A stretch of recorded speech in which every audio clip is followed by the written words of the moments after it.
Iván Morales, Biel Pujadas, Ferran Formaget, Kako Ceskin, y en la portería, con calma, el Arenys de Munt con calma, Alex Joseph, toca bien Tuti, recupera al argentino, se la queda, vamos a ver, ahora, con dificultades nos estaba haciendo sufrir Tuti, pero con dificultades se la ha quedado, tiene hueco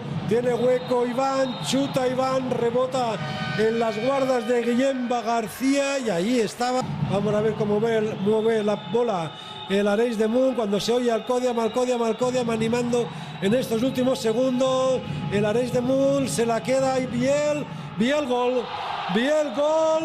establece el segundo gol, Biel lo está jugando con 5, pero bueno, tendría que hacer Chus mucho más rápido, se la lleva Iván se la lleva haciendo una delicatessen de puerta a puerta. Esto es un coast to coast que se llama en la NBA, esto es un coast to coast de Iván. Esos playoffs por el título los jugó ya la temporada pasada y lo intentará de nuevo, aunque ahora llega el famoso Tourmalet. 3 segundos, Ferran que mira el reloj, ya no hay lucha, suena la bocina en el pabellón Miguel Sarasa y al final hemos visto una victoria del Alcodiam por 3-0, un resultado un poquito amplio.